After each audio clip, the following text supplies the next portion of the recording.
Bienvenue dans Expansion, un podcast par Eric Flack qui s'adresse à toutes celles et ceux qui cherchent à constamment en apprendre plus et à s'améliorer aussi bien mentalement que physiquement. Et aujourd'hui, épisode 29, sauf erreur, ça commence à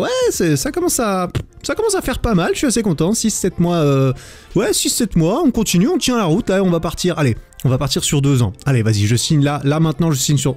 je sais pas ce que je raconte. On va continuer, hein. Chaque chose en son temps, chaque semaine l'une après l'autre. Épisode 29, et cet épisode 29 va être la suite de l'épisode 28. Et ouais, c'est extraordinairement, incroyablement logique, parce que dans l'épisode 28, c'était la partie numéro 1 de comment je suis tombé dans l'entrepreneuriat, et on va donc enchaîner avec la partie numéro 2 aujourd'hui. Alors, dans l'épisode numéro 1, dans l'épisode précédent, alors il n'y a pas vraiment besoin d'avoir écouté l'épisode 1 pour suivre l'épisode 2, même si chronologiquement, vu que je raconte un peu ma vie, ce qui se passe dans l'épisode 2 va suivre ce qui se passe dans l'épisode 1. Et oui. Oh là là, je suis en forme ce matin. Je crois, je suis en forme. On va voir si j'arrive à parler encore pendant une bonne heure de suite là. On va voir comment ça se passe. Mais dans l'épisode 1, donc, j'ai parlé de mes études universitaires. J'ai en gros raconté un peu dans les détails quand même comment j'ai choisi mes études, que ça soit mon bachelor, mon master, comment ça s'est passé, comment je m'en suis sorti globalement pendant mes études. Ce que j'aurais pu voir différent si je devais refaire mes études, qu'est-ce que j'aurais éventuellement changé dans mon comportement, dans ma façon de gérer mon emploi du temps et de gérer mon temps en dehors des études notamment. J'ai parlé de mon année de césure, de mon année sabbatique entre ma licence et mon master, et j'ai ensuite terminé avec mon master et son lot de difficultés, d'apprentissage, notamment en termes de travail individuel que de travail de groupe.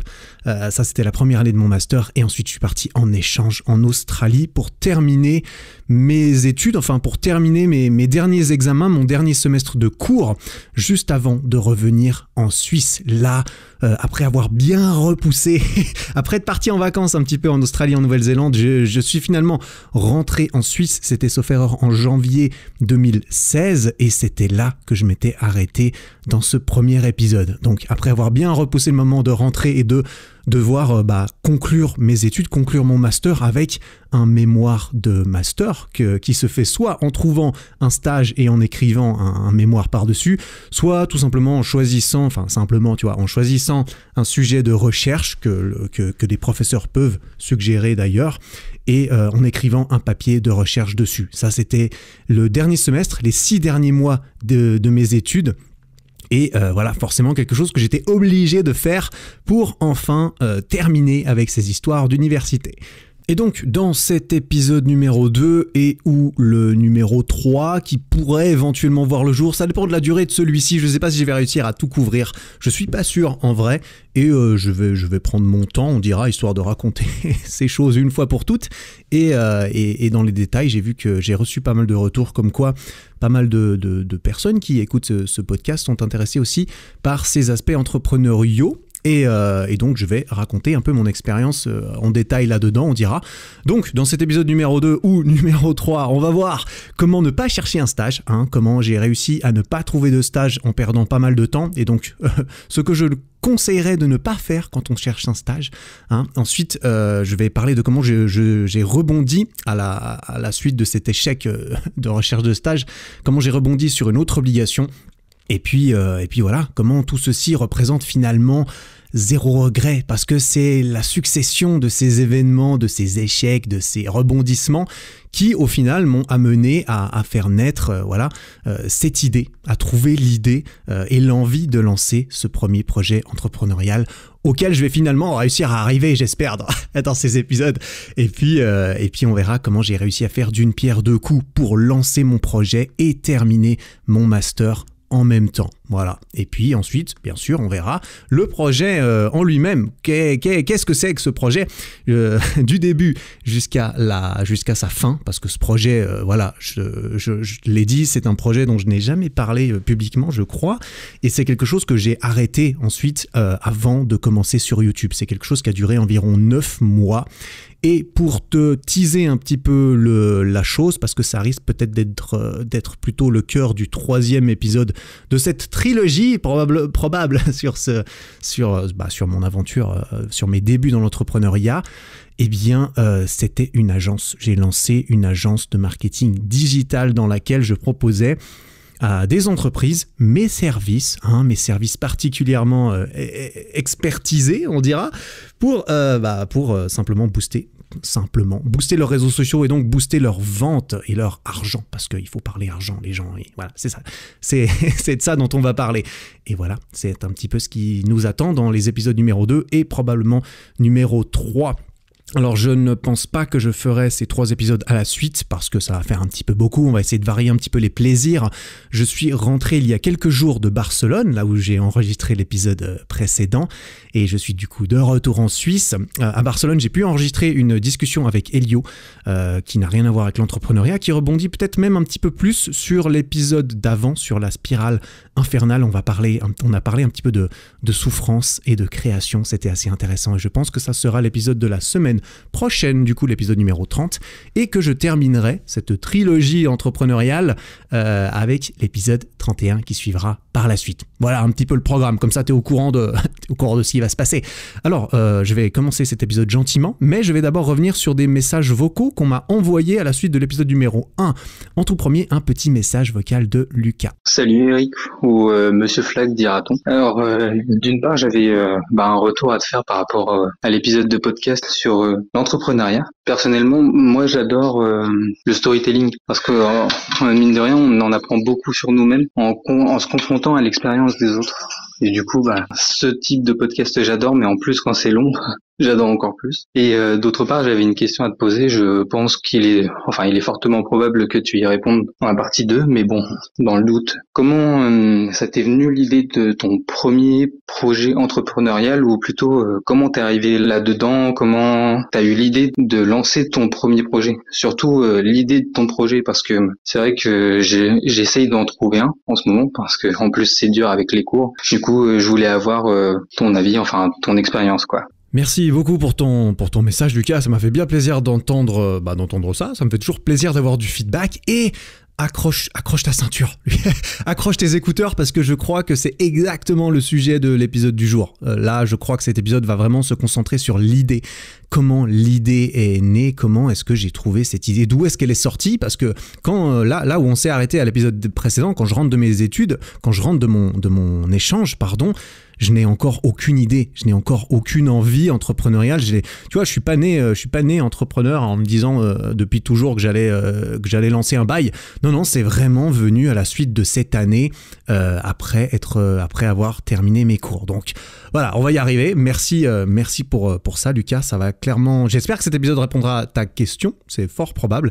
Et je vais enchaîner avec un autre petit message que j'ai reçu de Adrien, qui est arrivé juste avant que j'enregistre ce 2e épisode. Yo Eric, déjà merci pour tes podcasts, ils m'accompagnent bien pendant mes livraisons Uber le soir, donc tu me régales. Si jamais tu sais pas quel podcast te proposer, moi tous les podcasts que tu proposes sur tout ce qui touche à l'entrepreneuriat, ça me fait grave kiffer. Donc ton parcours là, comme le dernier épisode que tu as fait, donc comment t'es tombé dans l'entrepreneuriat, j'attends la suite avec impatience. Et si jamais tu veux faire une partie 3 où tu racontes tes débuts dans l'entrepreneuriat avec peut-être, je sais pas si tu as vécu ça, mais les galères pour s'organiser, puisque au final tu commences à être ton propre patron et ton propre employé. D'autres épisodes qui pourraient me plaire, ce seraient des épisodes sur le marketing et le marketing justement de contenu, donc comment développer une communauté, ou du moins toi comment t'as fait. Voilà, merci beaucoup Eric pour ton taf.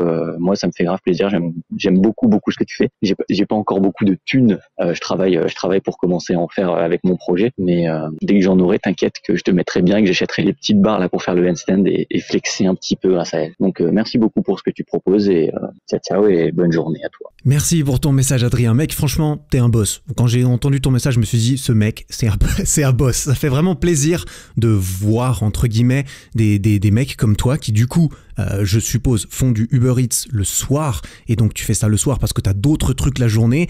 Mais, tu vois, parce que t'as envie de pouvoir te donner les moyens d'assister, du coup, financièrement, évidemment, parce que Uber Eats, généralement, on fait pas ça purement par plaisir de je sais pas, livrer de la nourriture. Donc tu fais ça parce que tu as envie de te donner les moyens de réussir, de lancer un projet, d'attaquer tes ambitions. Et ça, franchement, je respecte et j'admire beaucoup. Tu vois, ça me motive. Rien que de t'avoir entendu, tu m'as motivé en mode putain, le mec il est chaud. Probablement qu'il bosse la journée, il a des études, il a quelque chose et le soir il va encore faire ça.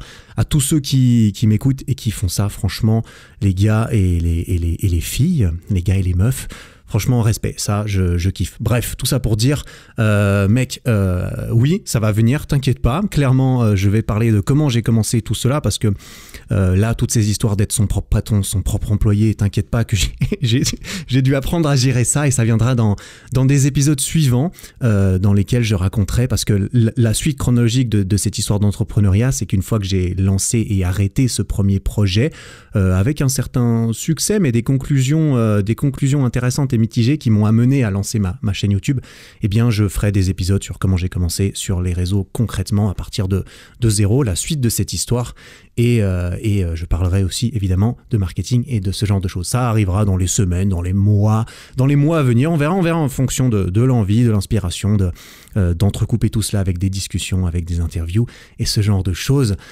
Quoi qu'il en soit, t'inquiète pas pour les parallèles et tout ça, t'inquiète pas, commence par te mettre très très bien toi-même et puis ensuite voilà, t'inquiète pas pour moi, c'est très gentil, j'apprécie énormément, mais je t'encourage clairement à investir dans ton projet et dans tes ambitions en premier lieu. Merci beaucoup pour ces messages vocaux que je reçois régulièrement, ça fait vraiment méga plaisir à entendre. Vraiment, c'est particulier d'entendre ces messages. J'en ai déjà parlé dans un ancien épisode, mais ouais, ça me fait vraiment chaud au cœur d'entendre des vrais êtres humains qui me parlent et qui me... Ouais, je trouve ça extraordinaire. Vraiment, j'ai pas l'habitude de ça avec YouTube, avec les commentaires écrits, et j'adore. C'est vraiment trop cool. Donc si toi aussi qui m'écoutes, tu as envie de m'envoyer un petit message, par exemple pour réagir à cet épisode, et peut-être que tu passeras dans la partie numéro 3, tu vois, par exemple, ou pour réagir à n'importe lequel de ces épisodes, ou pour poser une question, parce que je reçois aussi pas mal de questions que je mets de côté, et je pense bientôt faire un petit épisode, entre guillemets, FAQ, ou plutôt un épisode dans lequel je vais regrouper des questions d'une même thématique, peut-être entrepreneuriat, peut-être fitness, sport, et répondre à toutes ces questions dans un seul et même épisode. Eh bien, si tu veux me faire parvenir ta petite bouteille à la mer que je lirai et j'écouterai avec grand plaisir, eh bien, tu peux te rendre sur ericflag.com/podcast et il y a un petit outil grâce auquel tu peux m'envoyer ta question ou ton message de vive voix. Et voilà, ça fait très plaisir, en tout cas pour moi. Bon, on va gentiment commencer cet épisode parce que voilà, comme d'habitude, il y a une petite introduction. Voilà, on se met dans le bain gentiment, tu vois. Et allez, on va lancer tout ça. On va repartir de là où je m'étais arrêté la dernière fois. Donc, pour se rafraîchir un tout petit peu les idées, on est début janvier 2016. Je viens de rentrer d'un road trip en Australie et en Nouvelle-Zélande de plus d'un mois. Après avoir terminé mes examens à la mi-novembre, je suis allé me faire des grosses vacances de ouf en Océanie, tranquillement, parce que bon, faut avouer que l'occasion n'allait peut-être pas se répéter tout de suite, hein, parce que derrière, les études sont finies. Je trouve un emploi normal, hein, c'était ce qui était prévu, et je me retrouve avec 4 ou 5 semaines de vacances par an, et puis aller faire un road trip d'un mois en Australie, ça devient tout de suite beaucoup moins accessible. Donc je me suis dit, comme depuis toujours dans ma vie, je me suis dit, Balek, on verra plus tard, hein, la suite des aventures, la suite de mes responsabilités d'adulte professionnel. On verra plus tard, on verra en rentrant. Hein. Et du coup, pendant que tous mes potes de cours qui étaient restés à Lausanne en Suisse pour terminer leurs études, ainsi que tous ceux qui étaient un petit peu plus prévoyants que moi, mais qui étaient quand même partis, tu vois, ça doit exister, eh bien, ceux-là avaient déjà commencé à chercher un stage en octobre, en novembre, de façon à ce que en janvier et février, eh bien, ils aient déjà leur stage pour conclure leur master. Parce qu'ensuite, tu cherchais un stage de 4 à 6 mois, pendant lequel tu faisais un espèce de travail de recherche académique pendant ton stage, mais en gros, tu pouvais plus ou moins t'en sortir en faisant un espèce de résumé de ton stage. Concrètement, il suffisait de trouver un prof qui était content avec ça. Et puis, j'exagère un peu, c'est un peu plus strict que ça, mais voilà, il fallait pondre en fait un papier de, entre 40 et 70 pages, on dira, sur ton stage, de façon à ensuite pouvoir terminer ton master. Parce qu'une fois que tu as écrit ton papier, tu dois le défendre devant le prof qui te suit. Il y a un prof qui te suit, qui t'écrit, avec lequel tu corresponds un petit peu toutes les quelques semaines, qui te demande, voilà, où est-ce que t'en es, est-ce que ça va, est-ce que ça avance, est-ce que tu as des questions, etc. Et voilà, l'idée ensuite, c'est que tu dois défendre ton papier devant lui et devant un expert. Il te met une note, et puis en fonction de la note et de tout ce que tu as fait pendant ton master, eh bien, tu termines tes études ou pas. Il n'empêche que tu es obligé de passer par la case écriture de papier. Et c'est exactement là que je me retrouvais. Donc je me suis retrouvé en janvier, en rentrant de mes vacances, tout bronzé, en mode purée, les vacances c'était trop bien. Et puis tout d'un coup, il faut que je me remette dans la vraie vie des responsabilités et des choses pas très amusantes à faire, avec beaucoup de retard, avec il y a plus de stages en fait, parce que tout le monde était passé, que les stages ils commençaient en janvier ou en février, et puis que quand tu arrives le 15 janvier et que tu vas toquer aux portes en mode est-ce qu'il y a encore de la place pour moi, il y avait plus vraiment de place pour moi. Il y avait des trucs qui commençaient, voilà, il y en avait pas beaucoup, mais il y avait des stages qui commençaient un peu en avril, en mai, ce genre de choses. Donc moi j'arrive forcément et puis j'ai pas trop le choix, donc je me mets un petit peu à la recherche d'un stage. Donc je rentre, je mets un peu mon CV en ordre, je prends une petite photo pour mon CV comme je peux. Je me souviens, je me suis mis en costard, je me suis mis à genoux devant une porte blanche, histoire de pouvoir essayer de prendre une photo à peu près correcte, détourer ça sur Photoshop et la mettre sur mon CV. Enfin ouais, j'avais vraiment bricolé un peu mon truc, mais ça ressemblait à peu près à quelque chose. Et puis voilà, du coup je mets un petit peu tout ça en ordre, parce que mon CV, ça faisait un sacré bail que j'avais pas touché. Vu que je n'ai jamais fait de stage durant toutes mes études, mon CV, et j'avais pas de CV en fait, concrètement. Je me souviens vraiment pas, mais j'ai pas dû partir de grand chose pour le coup. Donc voilà, j'ai pondu tout ça, j'ai pondu des lettres de motivation, je suis allé sur les sites des banques et de l'université, où il y avait un petit endroit où ils mettaient un peu des annonces que des banques et des entreprises leur fournissaient, de façon à, voilà, c'était un petit peu l'Uni essayait de nous aider à trouver des stages aussi. Donc je suis un peu parti là-dedans, j'ai un peu envoyé des lettres je cherchais des trucs qui m'intéressaient plus ou moins. En vrai, j'étais pas vraiment en train de chercher un stage pour trouver un stage passionnant, tu vois. J'étais en train d'essayer de remplir mes obligations qui étaient trouve un stage pour pouvoir écrire un papier dessus, pour pouvoir terminer tes études. Donc je balançais un peu des trucs à gauche, à droite. Des lettres de motivation un peu copier-coller, où je me souviens très bien, et ça, on est tous coupables de ça, où je changeais le nom de la banque et puis je changeais une ou deux phrases, mais sinon c'était du copier-coller. La lettre de motivation, je l'envoyais à gauche, à droite, etc., etc. J'ai pas eu énormément de succès. À nouveau, le timing était pas fou. Je me souviens, en réalité, j'ai eu 2 entretiens. J'ai eu 2 occasions de trouver un stage et je me suis arrêté là. Tu vas voir. Alors la première, on m'a répondu assez rapidement. J'ai eu rendez-vous à Genève chez une banque privée assez renommée, pour un stage dans je ne sais plus quoi, honnêtement. Tout ce que je me souviens, c'est que j'avais rendez-vous à Genève un jour et que moi, je viens de Lausanne, je connais pas vraiment Genève, c'est une ville un peu plus grande. Après, ça, c'est une petite ville par rapport à une grande ville française, c'est une petite ville Genève, mais ça n'empêche, je suis arrivé là-bas, je connaissais pas du tout. J'ai rendez-vous genre à 16h et j'arrive au centre de Genève et je dois prendre un bus pour arriver devant la banque, et je réussis à prendre le bus qui part dans le mauvais sens, tu vois. Je prends le bon bus, mais celui qui part dans le mauvais sens. Oh là là, je me souviens, c'était le stress de fou quand je me suis rendu compte de ça. Bref, je suis arrivé en retard, genre d'une demi-heure à mon rendez-vous. En plus, j'avais mon costard, tout ça. Je suis arrivé dans cette banque. J'arrive, j'ai une demi-heure de retard. J'ai vraiment l'air complètement con. J'ai dû appeler après, quand je me suis rendu compte que j'allais être en retard. J'ai appelé la réception pour dire bonjour, j'ai rendez-vous, mais je suis un abruti et je vais être en retard parce que je suis un abruti. Concrètement, il n'y avait pas d'excuse. Enfin, j'entends, voilà. J'ai réussi à me tromper comme un couillon. Et donc j'arrive, il y avait le responsable direct du stage qui était là et qui m'a dit « Ah bah monsieur, vu que vous êtes en retard, le responsable des ressources humaines, il est parti parce qu'il avait autre chose à faire, tu vois. » Et bref, j'ai quand même fait cet entretien, mais c'était pourri. Comment tu veux réparer une première impression pareille, surtout que ensuite, moi j'y connaissais rien, j'avais absolument 0 expérience. Il m'avait dit qu'il avait été convaincu par ma lettre de motivation. Il avait bien aimé ma lettre de motivation, il m'a dit. Aussi, j'avais avancé dessus que voilà, j'avais été en Australie, etc. Et puis j'avais mes notes de master. J'avais mis toutes mes notes de master et j'avais eu des très bonnes notes. Et donc ça, clairement, ça a dû jouer en ma faveur là-dessus. Par contre, en vrai, quand le mec il arrive en retard et qu'il comprend absolument rien et qu'il a 0 expérience de la vraie vie dans une banque, ça n'a pas marché. Clairement, on m'a pas rappelé, on m'a pas dit vous êtes engagé. Donc ça c'était mon tout premier entretien, et j'en ai eu ensuite un deuxième parce que peu après j'ai pu commencer un nouveau processus de recrutement dans une autre grande banque. Et là c'était un processus extrêmement long, tu vois. D'abord il fallait postuler, ensuite ils m'ont répondu ok, on est peut-être intéressé, vous allez passer des tests en ligne. Et là j'ai dû me connecter à un certain jour, une certaine heure pour faire des tests de logique, des trucs où tu es devant ton ordi, c'est chronométré, tu as genre 15 minutes pour répondre à un maximum de questions.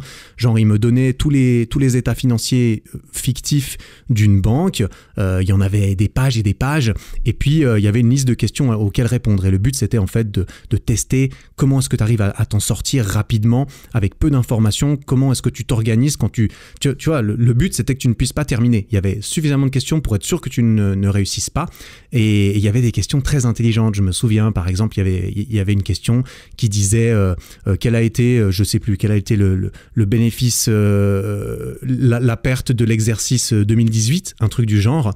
Et puis en fait, si tu avais vite regardé les états financiers, tu voyais qu'en fait les états financiers c'était 2017. Et du coup, tu savais tout de suite, si tu avais remarqué cette petite astuce, que plutôt que d'aller essayer de calculer le bénéfice de 2017 et te planter parce qu'on te demande pas ça, eh bien tu pouvais directement répondre je ne peux pas savoir, parce qu'il y avait écrire combien c'était, et puis il y avait cocher on peut pas savoir, et j'ai tout de suite pu cocher ce genre de truc. Et c'est ça qui teste avec ce genre de choses. Il y a aussi des tests de maths, de représentation dans l'espace, enfin bref, des tests un petit peu marrants. Apparemment j'ai plutôt bien réussi parce que j'ai eu accès à un deuxième rendez-vous avec cette banque, un rendez-vous téléphonique. Et là je me souviens, j'avais recherché, enfin tu vois, j'avais essayé de faire tout ce qu'il fallait, j'avais préparé des réponses à toutes les questions bateaux qu'on demande en entretien, quelles sont vos qualités, vos défauts, ce genre de trucs. J'avais demandé à des amis à moi qui avaient déjà terminé leurs études comment ça s'était passé ces entretiens, comment faire pour répondre à ce qu'on demande, parce que tu vois, réussir un entretien, réussir à se faire embaucher quelque part, c'est vraiment un exercice d'être fort en entretien d'embauche, plus que d'être fort dans le poste pour lequel tu postules. À mon avis, j'ai pas une énorme expérience, comme tu vas vite le comprendre, j'ai pas postulé à beaucoup d'endroits, j'ai pas travaillé dans beaucoup d'endroits non plus, hein, clairement. Mais moi j'ai pris ça exactement comme mes études. C'est un jeu, il y a des règles claires et nettes pour réussir à gagner le jeu. Et là, le but du jeu, c'est d'être embauché. Et pour être embauché, eh bien, il faut faire bonne impression. Hein, concrètement, c'est ça qu'il faut faire. À partir de ce que tu as, hein, c'est-à-dire que si tu as un CV bien rempli, ça sera plus facile de faire bonne impression. Si tu as un CV moins bien rempli, ça sera plus difficile, mais c'est pas impossible, notamment lorsque tu as des entretiens en face à face et en rendez-vous, et où on te laisse la chance de te défendre en fait à l'oral. Parce qu'il y a d'autres choses qui entrent en compte que juste ce qui est écrit sur ton CV. Et heureusement, ça permet un petit peu de pouvoir faire éventuellement la différence. Quoi qu'il en soit, j'avais ce rendez-vous téléphonique, je me souviens, j'avais imprimé genre une dizaine de pages imprimées, étalées sur mon bureau, prêt à ce qu'on m'appelle à l'heure H du jour J où j'avais ce rendez-vous téléphonique, et je savais à peu près comment ça risquait de se passer. J'avais appris l'historique de la banque, j'avais essayé d'apprendre un petit peu, ok, ils en sont où la banque, tu vois, il faut connaître l'entreprise, clairement, il faut pouvoir répondre aux questions de est-ce que vous avez suivi l'actualité de notre chiffre d'affaires, ou je ne sais quoi. Enfin bref, il faut être allé sur leur site, avoir lu la catégorie à propos. Et ce que je conseillerais aussi, c'est d'aller sur Google, de chercher un petit peu les actualités, c'est-à-dire les derniers articles de journaux éventuels qui seraient parus à propos de l'entreprise en question chez laquelle tu postules. Bref, il faut pouvoir faire bonne impression, il faut pouvoir montrer à la personne qui veut t'engager que tu es réellement intéressé, que même si ta lettre de motivation c'était un peu du copier-coller, que ça pouvait être du copier-coller que tu as envoyé à tout le monde en changeant le nom, il faut leur prouver ensuite. Enfin, il faut être suffisamment crédible quand tu vas essayer de leur faire croire que tu es réellement intéressé par qui ils sont, par leur histoire, par leur mission. Si c'est vrai, si tu es réellement intéressé, ce sera d'autant plus facile pour toi de faire transparaître ça dans l'intonation de ta voix, donc comment tu présentes les choses, dans ta motivation. Tu vois, ça se perçoit vraiment quand tu parles avec quelqu'un, même au téléphone, de si tu es vraiment intéressé ou si tu es juste un peu un glandu qui essaye juste de scorer un stage en s'en battant un peu les steaks de l'endroit où il va.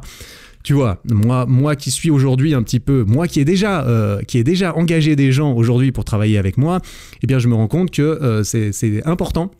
Et c'est important de faire attention à qui on engage et que tu peux économiser beaucoup de mauvaises expériences, d'erreurs en sélectionnant suffisamment des personnes au départ, quoi, tout simplement. Même si j'ai pas beaucoup d'expérience à ce niveau-là, je me rends compte à quel point le travail de ressources humaines est un travail important. Et donc je me retrouve au téléphone avec la responsable des ressources humaines de cette banque en question. Elle me pose plein de questions, j'arrive à répondre à pas mal de trucs bien, mais je fais des erreurs. Par exemple, elle m'avait demandé un truc tout con que j'avais même pas trouvé. Sauf erreur, elle m'avait demandé un truc du style, oui, on a récemment changé de CEO. Comment s'appelle notre nouveau CEO? Tu vois, c'est vraiment une question merdique. Enfin, merdique. À nouveau, c'est une question purement stratégique, purement du jeu de l'entretien. Tu vois, concrètement, c'est juste pour savoir si tu as fait tes devoirs. Et j'avais pas fait mes devoirs suffisamment assez loin parce que je ne connaissais pas le nom de l'ancien CEO et puis j'étais pas en mode tiens je vais vite taper sur Google pendant que je suis au téléphone. Enfin tu vois, au bout d'un moment soit tu t'es bien préparé, soit pas, mais bon j'avais pas envie d'essayer de me faire griller à ce niveau-là. Quoi qu'il en soit, j'avais pas réussi à répondre à une ou deux de ces questions purement historiques de boîte, et c'est pour ça que je te conseillerais de vraiment bien faire tes devoirs quand tu cherches un travail et que tu as un entretien. Mais c'était un petit peu les seules mauvaises impressions que j'ai fait, sauf erreur, parce qu'ensuite ils m'ont rappelé, ils m'ont dit ok, vous avez passé cette étape, on aimerait bien vous voir dans nos locaux. Et là du coup c'était genre la 3e étape du processus de recrutement. J'avais donc rendez-vous chez eux à Genève peut-être 1 ou 2 semaines après. C'était pas méga intéressant. Je suis allé là-bas, on m'a dit que j'avais vu la responsable des ressources humaines et il devait y avoir aussi la responsable directe qui serait ma patronne si j'avais été engagé. Elle était censée être là, mais elle était malade et du coup on n'a pas vraiment pu faire ça. On a fait l'entretien à moitié, on m'a dit qu'on allait me rappeler pour revenir, pour revoir la chef et qu'on prendrait une décision plus tard. Sauf qu'on m'a jamais rappelé pour revenir et on a fini par me dire vous n'êtes pas pris. On a fini par me dire vous n'êtes pas pris. J'ai jamais su si c'était parce que j'avais fait trop mauvaise impression lorsque j'y suis allé ou parce que ils avaient décidé de supprimer le poste, parce qu'il me semble que c'était une éventualité également. Quoi qu'il en soit, où est-ce que je veux en venir avec tout cela? Eh bien, ce processus de recrutement, il a été long, clairement. Entre les tests de logique, le rendez-vous téléphonique, le rendez-vous sur place, tout ça, j'en ai eu pour 2 ou 3 mois, quelque chose comme ça. C'était extrêmement long. Et quelle a été ma superbe erreur, l'erreur vraiment la plus bête du monde, concrètement? Eh bien, je n'ai absolument rien cherché d'autre à partir du moment où j'étais intégré dans ce processus. C'est-à-dire qu'à partir du moment où j'ai eu le test de logique et tout ça, je me suis dit ok, j'ai ce truc en cours, je vais voir comment ça se passe et puis on verra, tu vois, et puis on verra. Encore et toujours ce raisonnement qui m'a tant servi dans ma vie jusqu'à ce moment-là en tout cas. Ce qui fait que j'ai tout misé là-dessus. En plus, à la fin, quand je suis allé chez eux et que je me suis présenté, on m'avait dit, quand j'ai été dans leurs locaux, on m'a dit qu'on n'était plus que 2 en course, je crois. 2 ou 3, je me souviens plus exactement. Mais clairement, ils n'invitent pas chez eux tout le monde. C'est bien pour ça qu'ils filtrent avant avec les tests en ligne et avec le rendez-vous téléphonique, histoire de faire perdre le moins de temps possible aux gens qui ne sont pas des ressources humaines et qui ont sûrement d'autres trucs à faire que d'interviewer des candidats inexpérimentés comme moi toute la journée.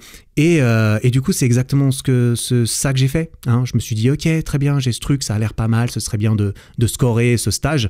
Parce qu'en plus, un stage en Suisse dans une banque comme cela, c'est vraiment du haut level en termes de salaire. Typiquement, là, tu touches presque le salaire moyen suisse.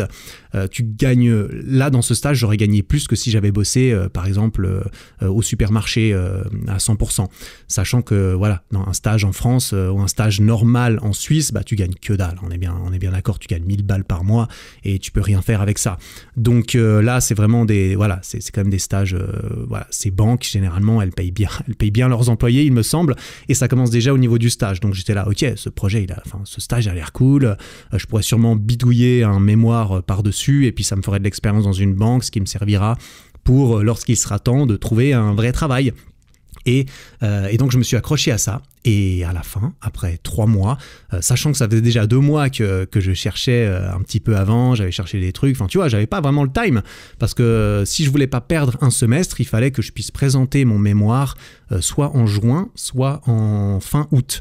Donc il fallait au plus tard que je trouve un stage genre de 4 mois qui commençait en mai ou en juin et que je fasse ça pendant tout l'été et que je présente mon truc à la fin de l'été. Bref, c'était déjà mal parti et puis je me réjouissais déjà pas de devoir sacrifier mon été et de faire un stage. Mais bon, au bout d'un moment, il faut voir les choses en face, il faut arrêter de vouloir prendre des vacances tous les 2 mois, hein. Ça j'ai dû m'en rendre compte parce que bon, au bout d'un moment, c'est pas possible d'être toujours en vacances et en même temps d'avancer dans la vie. Voilà, c'est pas vraiment possible, hein. Je sais pas si je t'apprends grand chose, mais voilà, j'ai dû finir par apprendre ça. Et quoi qu'il en soit, je me suis du coup retrouvé avec un email qui me disait merci monsieur, vous n'avez pas été retenu dans notre banque malgré tout ce long processus que vous avez fait. Merci, au revoir. Et quand je lis cet email, eh bien je me dis, et je réalise en fait l'ampleur de mon erreur que je voyais venir, hein, parce que je la voyais venir, le fait que je suis pas complètement bête non plus, je savais qu'on pouvait me dire non. Hein, je savais très bien qu'on pouvait me dire bah monsieur, désolé, vous n'êtes pas, voilà, on n'a pas envie de vous. Et que si on me disait non, j'avais rien. Sauf que, à nouveau, comme beaucoup dans ma vie, j'ai préféré repousser dans ma tête l'éventualité que ça pourrait mal se passer. J'ai préféré mettre la tête dans le sable aussi longtemps que possible en m'accrochant à ce que je pouvais, parce que tu vois, j'étais dans un processus, donc... Quand mes parents me demandaient « Ah Eric, comment ça se passe ta recherche de stage ?» Eh ben je pouvais leur dire « Ouais, je suis sur un truc là, 2e étape, ça se passe bien. » Enfin, je pouvais répondre aux questions, tu vois. Donc je pouvais me défendre publiquement, on pouvait rien me reprocher parce que je pouvais dire ce que je voulais. Sauf que je savais que si on me disait non, ce serait la merde et j'ai préféré me cacher ces choses. Et ça fait partie du coup des enseignements que j'ai tirés de cela, que je ne peux que te conseiller de faire, c'est éviter dans la vie, en règle générale, j'ai envie de dire, éviter de mettre la tête dans le sable.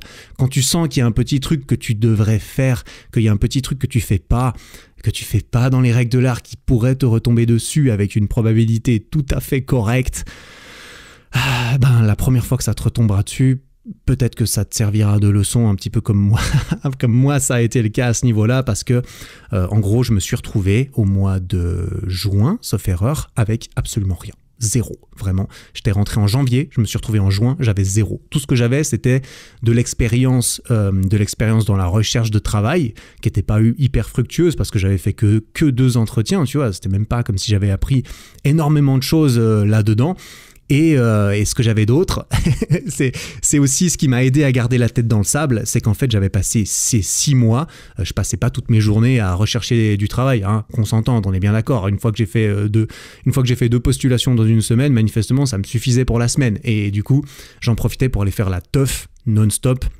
Parce que j'étais dans une association d'étudiants à l'université, c'est là qu'il y avait tous mes potes. C'était une association qui s'appelle ESN, Erasmus Student Network. C'est une assoce, en fait, on s'occupait dans cette assoce d'organiser des événements pour les étudiants en échange à l'université de Lausanne qui étaient là sur le campus. Donc quand il y avait des Péruviens, des Américains, des Anglais, des gens de toute la planète qui venaient étudier à Lausanne, qui est un campus très international, eh bien ils étaient bien contents de pouvoir trouver des événements où tous les étudiants en échange comme eux se retrouvaient, et tous ces gens qui ne connaissent personne pouvaient se retrouver dans des événements que nous on organisait, dans des soirées évidemment, des fêtes, des expéditions en Suisse, plein de choses extrêmement intéressantes qui étaient vraiment cool. Et nous, le comité d'organisation de tous ces événements, eh bien on était super potes et évidemment on était à toutes les soirées, c'est nous qui les organisions les soirées.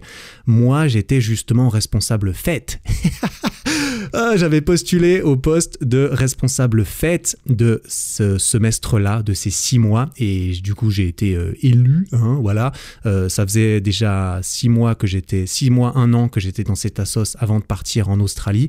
Donc j'avais fait une petite pause de 6 mois pendant laquelle j'étais pas là bien sûr, mais quand je suis revenu, il y avait toujours mes potes, on me connaissait toujours et on m'a fait confiance pour organiser les soirées. Donc moi j'étais le mec qui organisait les soirées pour les étudiants en échange.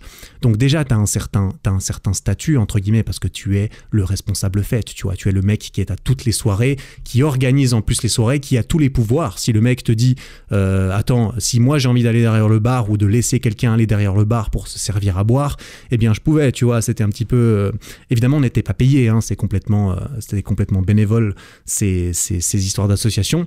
On était payé en expérience, on était payé en responsabilité, et on était payé parce qu'on passait des putains de bons moments avec nos potes, avec des étudiants en échange, que évidemment quand tu fais partie du comité d'organisation, c'est plus facile d'aller parler aux filles en échange qui parlent pas bien français, tu vois. Enfin bref, c'était facile de sociabiliser, et c'est exactement ce que j'ai fait. En plus, j'étais rentré du coup d'Australie, où je trouvais que je n'avais pas assez sociabilisé pendant mon échange. J'en ai parlé un peu dans l'épisode précédent.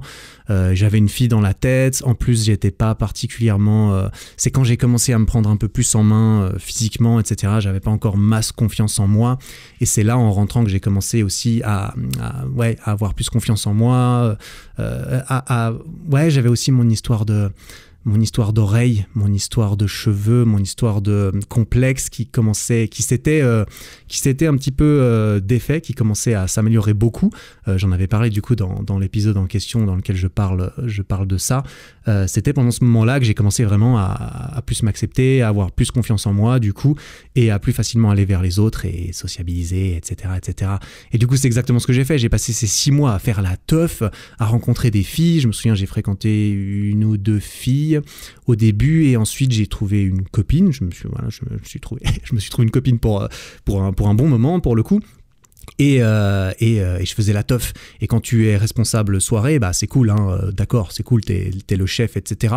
Mais le chef, il a des responsabilités. C'est-à-dire que je suis le premier à devoir arriver et je suis le dernier à devoir partir. Ça veut dire que quand il y a une petite soirée, moi j'arrive à 17h pour commencer à organiser les trucs, et à 5h du mat, c'est moi qui panosse le sol du refuge dans lequel on a fait la soirée. Je me souviens, j'ai même dormi dans des trucs tout seul à la fin. Là, il y a certaines soirées qu'on a organisées, j'ai dormi. On était deux responsables fêtes. On a même dormi sous une table à la fin d'une soirée pour pouvoir rendre, parce qu'il fallait rendre le refuge le lendemain à 8h du mat. Et du coup, 5h du mat, t'as fini de panosser, tu dors 3 heures pour rendre le truc. Tu vois, ce genre de life. Mais vu que j'avais pas de cours, vu que j'avais rien à faire de mes journées, eh bien, je m'adonnais à plein cœur dans ces activités étudiantes, et je ne cherchais pas de travail de façon extrêmement acharnée, hein. Alors, est-ce que je regrette ce semestre ? Absolument pas, tu vois. Comment pourrais-je le regretter ? C'est ce qui m'a amené à, entre autres, à avoir cette idée entrepreneuriale, ce qui m'a lancé sur les réseaux, ce qui m'a lancé là où je suis aujourd'hui. Donc, est-ce que je regrette aujourd'hui de m'être branlé à tous les niveaux, on dira, pendant ces 6 mois à rien faire et à repousser et à juste justifier auprès de mes parents, de la société, que ça avançait, mais que, merde, ça avait foiré finalement. Non, je regrette pas. Parce que ces 6 mois, ils étaient géniaux, hein, en termes de social, en termes de j'ai fait la teuf, tu vois. Là, aujourd'hui, j'ai 30 ans, je travaille sur YouTube de façon très sérieuse depuis 3 ans et demi maintenant, et je ne ressens presque plus du tout le besoin de faire la teuf, d'aller me bourrer la gueule, d'aller faire la teuf, d'aller draguer des meufs à répétition. Chose que je n'ai jamais fait de toute façon dans ma vie.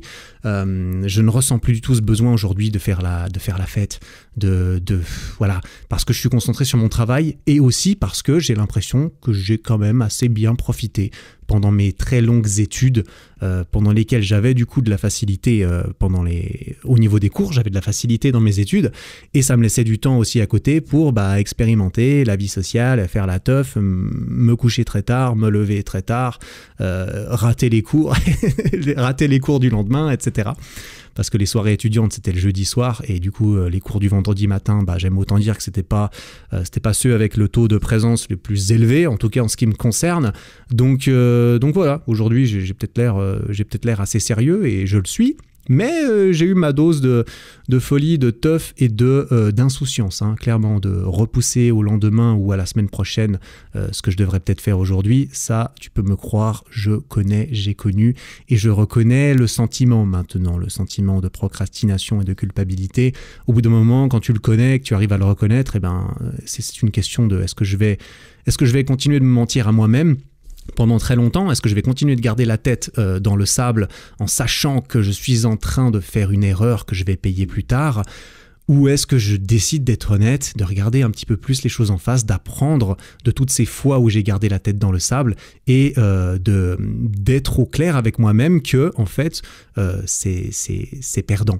Que clairement, je vais le payer, même si ça sera dans 1 mois, dans 3 mois, dans 6 mois, je vais finir par le payer et à ce moment-là, je vais regretter ce moment où je me suis rendu compte que je procrastinais et que je faisais les choses mal. Je vais regretter ce moment 6 mois plus tôt lorsque j'aurais dû réagir et du coup, vu que je me retrouve là, maintenant, au moment où je sais que je devrais agir, je peux déjà me projeter 6 mois plus tard en sachant que je vais regretter 6 mois plus tard et ça m'aide aujourd'hui à faire les choses qu'il faut que je fasse aujourd'hui, c'est-à-dire postuler à beaucoup d'endroits pour maximiser mes chances de trouver quelque chose, etc.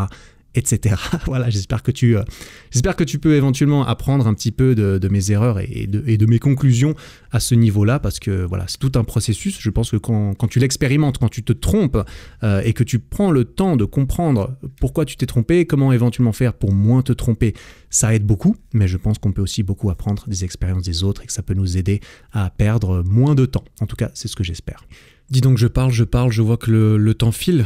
Purée, mais j'arrive vraiment pas du tout à avancer dans ces histoires. Je me perds vraiment à gauche, à droite dans tout ça. Bref, bon, ça fait partie du truc. Voilà, ça va être une série plus ou moins longue d'épisodes, je suppose. Et puis moi, ça me fait des épisodes entre guillemets pas trop difficiles à faire. Vu que j'ai l'intention de faire un épisode par semaine pendant très longtemps, et ben plus j'ai d'épisodes prévus et plus j'ai d'idées, plus ça va durer. Donc mieux c'est. Donc voilà, en plus toutes ces histoires, quand je raconte mon parcours, je vais pas y revenir 14 fois, tu vois, je vais raconter ça une fois pour toutes, et donc voilà. Donc je vais continuer, concrètement, je me suis retrouvé du coup à l'été 2016 et j'avais rien, j'avais bien fait la fête, je m'étais bien amusé, ok, pendant 6 mois, mais au bout d'un moment, la réalité de la vraie vie m'a rattrapé. Et m'a dit, Eric, ok, t'as rien, là, il faut vraiment réagir. Et là, comment est-ce que je réagis ? En fait, je me rends compte, je le savais. Là, comme j'en avais parlé dans un ancien épisode, moi j'ai décidé de faire le service civil suisse plutôt que le service militaire. Service civil, c'est une obligation d'aller travailler dans un établissement qui est dans le social, dans la santé ou dans la protection de l'environnement pendant 13 mois environ. Donc oui, c'est long, c'est obligé, c'est pas très amusant, j'en ai déjà parlé, quoi qu'il en soit. Il me restait encore 6 mois de service civil à faire parce que j'avais fait 7 mois. Entre ma licence et mon master, j'avais fait 7 mois. Et là, je savais que, en fait, avant d'aller trouver un vrai travail, probablement, il fallait mieux que je me débarrasse de ce service civil parce que quand tu commences un emploi, quand tu commences une carrière et que tu dis à ton employeur, bon, en fait, il me reste encore 6 mois d'armée à faire, il me reste encore 6 mois de service à faire, eh ben, si lui, il le sait, eh bien, ça peut clairement te pénaliser parce que il peut pas te virer. Tu vois, c'est écrit dans la loi qu'il peut pas te virer parce que tu vas faire l'armée, tout comme il ne peut pas virer une femme parce qu'elle est enceinte. Tu vois, je crois, je suis pas sûr et certain pour le coup. Je suis pas un expert en droit, tu vois, j'ai pas fait de droit. Ce que je sais, c'est que quand tu arrives à l'entretien d'embauche et que tu es enceinte, ou quand tu arrives à l'entretien d'embauche et que tu dis à ton patron que tu vas devoir te barrer 6 mois très rapidement, eh bien, je crois pas que ça te favorise. Je crois pas que ça te donne plus de chances d'être engagé, qu'on se le dise. Donc, il valait mieux que je me débarrasse de cela avant de chercher un travail. Et donc, je me dis, ok, en gros, je dois faire un stage pour finir mon master et je dois faire 6 mois pour terminer mon service civil. Et donc, là, je me retrouve à l'été, je me dis, j'arrive pas à trouver de stage, c'est compliqué. En plus, maintenant, c'est l'été, donc il n'y a plus de stages. Les stages, c'est des stages d'été de 2 mois qui sont trop courts pour mon master. Donc, il n'y a plus de stages avant septembre. Et là, je me dis, mais qu'est-ce que je fais ? Est-ce que je vais encore... Là, je pouvais plus me voir glandouiller 3 mois en été, réussir à justifier ça auprès de moi-même et auprès de mes parents et de tous ceux qui comptent sur moi pour terminer ce que j'ai commencé. Et je décide du coup d'aller chercher une affectation pour terminer mon service civil. Donc là, je suis chaud, tu vois, j'ai un élan de motivation quand je me rends compte que j'ai entre guillemets perdu 6 mois et que perdre 6 mois à la limite ça passe, mais qu'il faudrait pas que ça se transforme en perdre 1 année parce que là ça deviendrait chaud. Donc j'avais mon CV tout beau, tout propre en ordre, j'avais mon dossier déjà prêt, j'ai cherché des affectations au service civil et j'ai balancé masse de postulations, vraiment j'ai envoyé 15 000 lettres de motivation, 15 000 trucs à gauche à droite à différentes institutions. Et on va pas se mentir, c'est pas très très difficile de trouver une affectation de service civil parce que les civilistes, ceux qui travaillent pour le service civil dans des entreprises, c'est en fait de la main-d'œuvre très bon marché pour les entreprises. Tout le monde ne peut pas engager des civilistes, tu vois, tu es obligé de répondre à certains critères, donc d'être dans le social, une association à but non lucratif, ce genre de choses. Clairement, tu vas pas pouvoir aller bosser chez Nestlé en tant que civiliste, parce que voilà, il faut remplir certains critères. Mais si tu peux engager des civilistes, c'est trop bien parce que tu es sponsorisé par l'État, le mec tu le payes que dalle et puis il peut bosser pour toi à 100% en faisant tout ce que tu lui demandes, donc il y a beaucoup de gens qui cherchent et il y a beaucoup de places disponibles. En plus, moi j'étais un universitaire, tu vois, tous les Suisses sont obligés de faire le service civil, donc il y a de tout, toutes les couches sociales, entre guillemets, tous les parcours individuels de personnes, qu'ils aient fait des études ou pas, qu'ils aient commencé à travailler à 17 ans ou pas, eh bien ils doivent tous faire le service, ils doivent tous faire le service militaire ou civil. Donc moi concrètement j'avais quand même un dossier correct vu que j'avais fait des études, que je paraissais intelligent sur le papier, je suppose, donc ça peut-être m'avantager. Quoi qu'il en soit, j'ai pas eu de problème à trouver une place. Très rapidement j'ai trouvé une place d'animateur dans une institution pour personnes handicapées physiques surtout. Pendant 6 mois. Donc très vite j'ai trouvé une place qui m'a engagé, je crois, au 15 juillet. Je crois que j'ai commencé le 15 juillet 2016, donc un mois après ou 3 semaines après, je me souviens, j'étais engagé et j'avais commencé pendant 6 mois. Donc de juillet à janvier 2017, j'ai été animateur, tu vois, j'organisais des événements pour les résidents ou pour les gens qui venaient passer la journée dans cette institution. J'avais déjà parlé un petit peu de cette expérience, d'ailleurs, de cette suite et fin de mon service civil. J'en avais parlé dans l'épisode 19 sur avoir 30 ans. J'avais balancé j'en avais parlé un tout petit peu de comment c'était, de comment était mon travail, comment était ma relation avec les gens dont je m'occupais, parce que vraiment je m'occupais de personnes qui ne pouvaient pas s'occuper d'elles-mêmes. Alors c'est pas moi qui faisais tout le travail de santé, les toilettes, les choses comme ça. Ça, en tant que civiliste, on faisait pas ça parce que ça demande quand même une formation, bien sûr. Mais j'étais animateur, j'organisais des jeux, j'organisais des sorties, j'allais pousser les gens dans leur fauteuil dans la forêt, qu'on fasse des petites sorties, on allait leur faire promener des chiens, on avait même été au bain. On a été au bain avec certaines personnes qui pouvaient aller dans l'eau, parce qu'une fois qu'ils sont dans l'eau, ils se déplacent beaucoup plus facilement, on peut les aider à se déplacer. Bref, tu vois, comme tu le devines en quelques mots, je suppose que c'était vraiment une expérience ultra enrichissante d'un point de vue humain. C'était extraordinaire. En fait, d'un point de vue à tous les niveaux, j'ai appris un truc de fou pendant ce service civil. C'est quand même fou de dire que c'était juste une obligation pénible, mais qu'au final, c'est vraiment un truc que je regrette absolument pas. Alors, j'en avais déjà parlé un petit peu du coup dans l'épisode 19, je vais pas revenir en long, en large et en travers sur cette expérience. Je pense plutôt que je reviendrai dessus de temps en temps lorsque le sujet de l'épisode s'y accorde, pour balancer une petite anecdote de ce qui s'est passé pendant cette expérience. Mais c'était quelque chose de fou. Mon environnement de travail était aussi complètement différent de mon habitude, quoi, bien sûr. Bref, pendant ces 6 mois de juillet à janvier, je suis toujours à fond dans le sport. Je commence à être de plus en plus sérieux dans le street workout, ça me chauffe de plus en plus, je commence à m'entraîner un petit peu, etc. Comme j'en ai parlé dans d'autres épisodes, je commence à prendre le drapeau, à faire des trucs un peu comme ça. Enfin, je crois que ça faisait un petit moment que je le faisais. Bref, je m'améliore, je m'entraîne, je suis toujours à fond dans le sport. Ça fait un bon moment maintenant.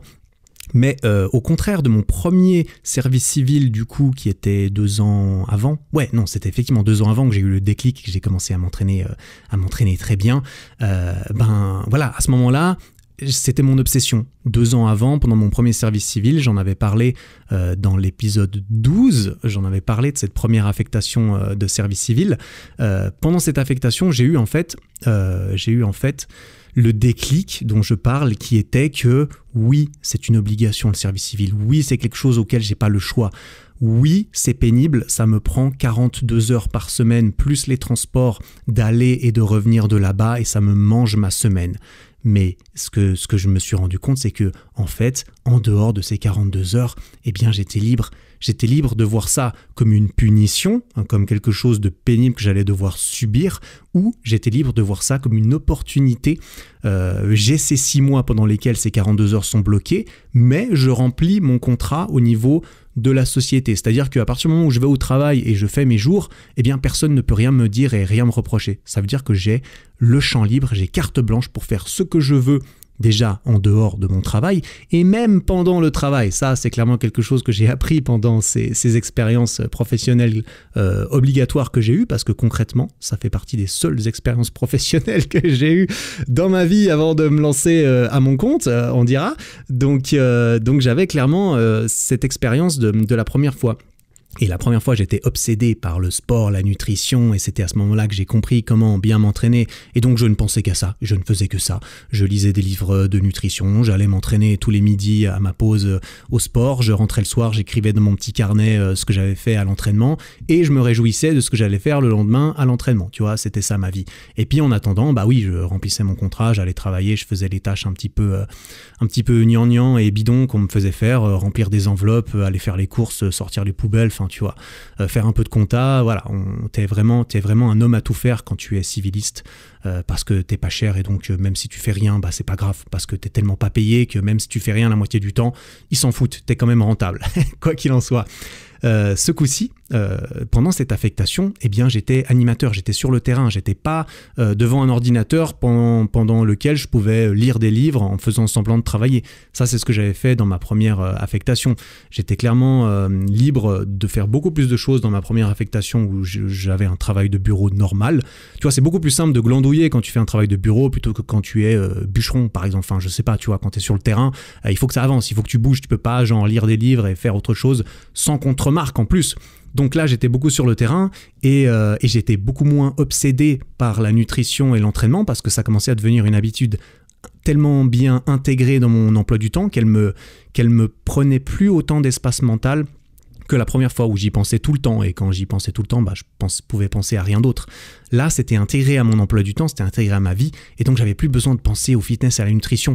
Mais il n'empêche que je me suis retrouvé dans ce travail où j'avais énormément de place dans ma tête, en fait, parce que c'était un travail physique, hein. Il fallait que je bouge, il fallait que je fasse des choses, il fallait que je parle un petit peu aux gens, que je joue à des jeux, que je fasse des sorties, que je me promène, que je donne à manger aux résidents, etc.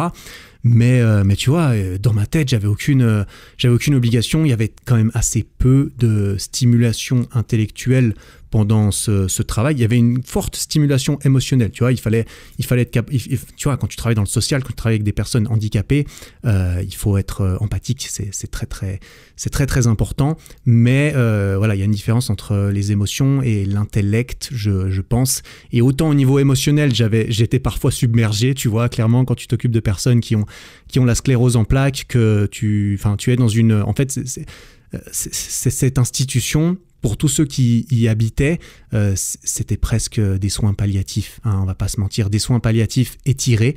Les soins palliatifs, c'est l'endroit où tu es en fin de vie et où on sait que tu vas rester jusqu'à la fin de ta vie.